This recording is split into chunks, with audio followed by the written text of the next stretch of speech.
Assalamualaikum warahmatullahi wabarakatuh. Halo semuanya, apa kabar? Selamat berjumpa kembali bersama saya Dalman dalam mata kuliah penulisan populer. Saudara, sudah siap untuk mengikuti perkuliahan pada hari ini? Siap? Baik. Saudara, pada kesempatan ini kita akan membahas tentang topik mengorganisasikan bahan yang akan kita kembangkan dalam sebuah tulisan populer.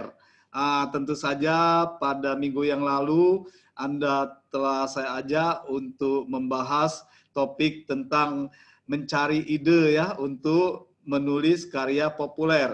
Jadi saudara, ide itu kan banyak sekali yang bisa kita peroleh ya. Dari mimpi pun bisa menjadi sebuah ide untuk menulis karya populer. Bahkan kita bisa banyak-banyak membaca, banyak-banyak menyimak ya, banyak-banyak melihat akan menjadi sumber ide bagi kita. Nah, oleh sebab itu pada kesempatan ini kita akan mengorganisasikan bahan yang sudah kita peroleh ya, dari ide-ide yang sudah kita peroleh tadi, kita cari bahannya, kemudian kita organisasikan bahan tersebut ya menjadi ya tulisan populer tentunya. Saudara, bagaimana cara kita mengorganisasikan bahan yang akan kita kembangkan dalam sebuah tulisan populer? Saudara, Anda sebagai seorang penulis nantinya tentu saja harus mampu mengorganisasikan bahan yang sudah Anda peroleh, yang sesuai dengan ide yang sudah Anda dapatkan. Adapun langkah-langkah yang harus Anda lakukan adalah sebagai berikut. Yang pertama, Anda harus mengidentifikasi bahan tulisan sesuai dengan bidangnya ya. Jangan lupa kalau Anda misalnya itu menulis ya tentang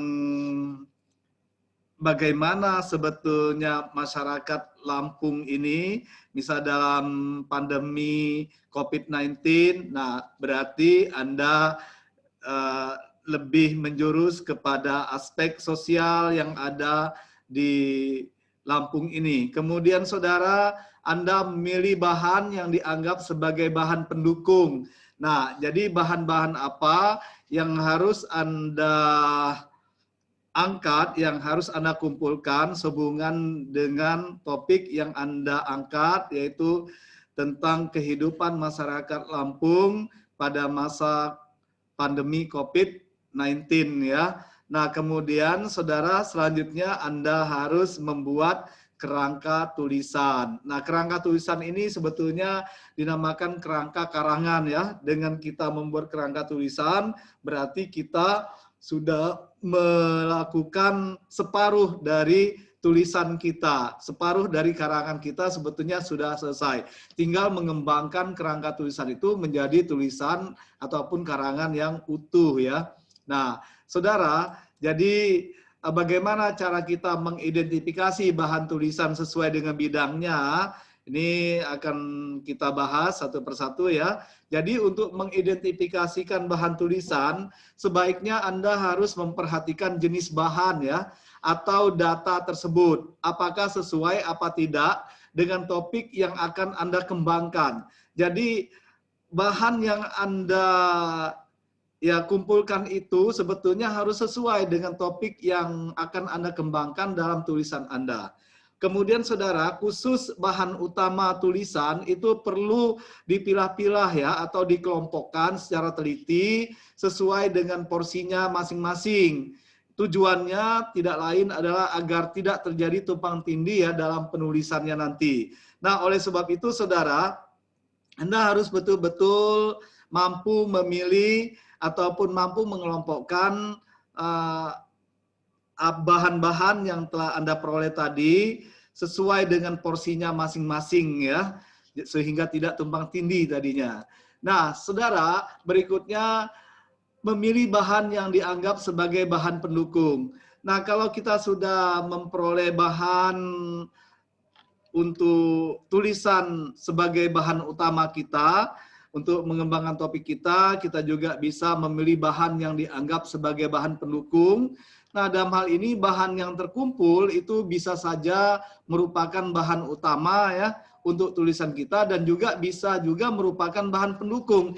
Oleh sebab itu Anda bisa memilahkannya, bisa mengelompokkan ini bahan utama, ini bahan pendukung. Jadi bahan utama itu yang duluan Anda tulis, kemudian nanti bahan utama ini akan dijabarkan, dijelaskan dengan bahan-bahan pendukung tadi. Nah, oleh sebab itu, saudara, yang dijadikan sebagai bahan pendukung tulisan itu sebaiknya dipilih sesuai dengan karakter tulisan kita, ya. Dan tentu saja itu harus mendukung bahan utama yang telah kita identifikasikan tadi. Nah, oleh sebab itu, bahan utama ini yang perlu kita buat dulu, yang perlu kita kumpulkan, kemudian kalau sudah kita peroleh bahan utamanya, barulah bahan pendukung itu untuk mendukung bahan utama tadi, untuk melengkapi bahan utama ya. Jadi saudara di dalam membuat sebuah karangan itu kan kita harus ada topik. Nah topik ini kita membutuhkan data-data untuk data utamanya. Kemudian data utama ini harus ada data pendukungnya ya. Nah jadi topik itu sebetulnya saudara hal yang kita kembangkan dalam tulisan kita. Sifatnya masih umum sekali, masih bersifat tema. Nah, tapi antara topik dan tema itu berbeda ya. Kalau tema itu hal yang mendasari karangan kita, sedangkan topik itu hal yang kita kembangkan dalam tulisan kita.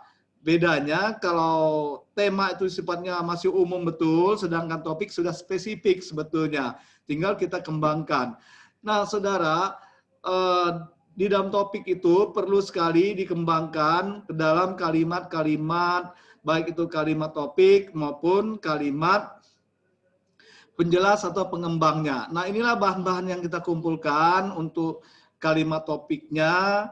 Beberapa paragraf, setiap paragraf mengandung satu buah kalimat topik dan beberapa kalimat penjelas. Nah, ataupun kalimat pengembang. Jadi bahan-bahannya pun harus ada bahan sebagai ya yang akan menjelaskan kalimat topik tadi di dalam sebuah karangan dan juga ada bahan pendukung yang akan dijelaskan dalam kalimat-kalimat penjelas ataupun kalimat-kalimat pengembang ya atau pendukungnya.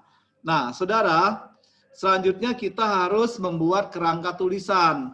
Nah, membuat kerangka tulisan ataupun kerangka karangan itu sebetulnya merupakan proses kegiatan menuangkan ide ya yang tergolong ke dalam pengorganisasian bahan. Jadi sebetulnya mengorganisasi bahan itu adalah membuat kerangka tulisan ataupun membuat kerangka karangan ya. Nah dalam hal ini bahan yang kita tuangkan dalam pengorganisasian karangan ini sebetulnya dinamakan kerangka karangan. Nah jadi saudara kerangka karangan itu sendiri sebetulnya adalah bahan yang dituangkan dalam pengorganisasian sebuah karangan. Nah, organisasi karangan ataupun kerangka karangan inilah nantinya yang akan kita kembangkan ke dalam sebuah tulisan kita. Jadi, saudara, Anda setelah menemukan bahan-bahannya, baik bahan utama maupun bahan pendukung, itu harus Anda masukkan nanti ke dalam kerangka tulisan Anda. Jadi, mana yang Anda masukkan ke dalam bahan utama, nah itu berarti di dalam kerangka tulisannya itu ada topik ya, kemudian ada subtopik, lalu ada kalimat topik, ada kalimat penjelasnya ataupun kalimat pendukungnya.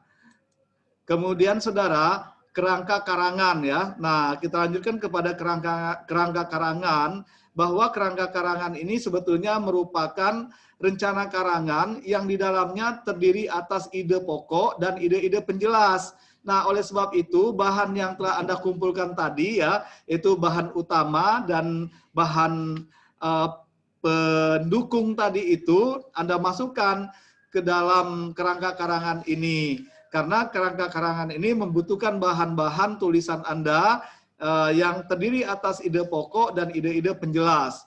Saudara, kerangka karangan itu sebetulnya berisi pengorganisasian bahan karangan ya yang akan kita kembangkan dalam sebuah tulisan yang utuh. Nah, oleh sebab itu sebuah karangan yang baik tentu saja kerangka karangannya mengandung rencana kerja ya, memuat ketentuan-ketentuan pokok bagaimana suatu topik itu harus kita perinci dan kita kembangkan serta memungkinkan seorang penulis itu mampu membedakan gagasan-gagasan utama dari gagasan-gagasan tambahan. Baik saudara, saya kira untuk perkuliahan kita pada hari ini cukup sekian ya. Saya minta Anda untuk membuatkan sebuah rangkuman, kemudian rangkuman tersebut silakan Anda kirim ke email saya yaitu dalman.bangka@gmail.com. Saya ulangi lagi, dalman.bangka@gmail.com. Kemudian Anda juga saya sarankan untuk membaca buku saya ya, tentang buku penulisan populer. Silakan saja, banyak jualnya beredar di seluruh Gramedia yang ada di Indonesia. Silakan saja dicari bukunya. Kemudian Anda juga bisa membaca referensi yang ada hubungannya dengan ya pembahasan kita pada hari ini, baik itu melalui buku maupun melalui internet. Silakan saja ya. Saya yakin Anda pasti bisa, terutama untuk membuat kerangka karangan ini ya. Mudah-mudahan dengan mengetahui bagaimana Anda mengorganisasikan bahan, tentu saja Anda akan mampu membuat sebuah kerangka karangan dengan baik. Baik, saya kira demikian. Terima kasih atas perhatian Anda ya. Insya Allah kita akan berjumpa kembali pada perkuliahan selanjutnya dengan materi yang berbeda. Mudah-mudahan apa yang saya sampaikan pada hari ini bermanfaat bagi Anda semua. Terima kasih. Saya akhiri. Wassalamualaikum warahmatullahi wabarakatuh.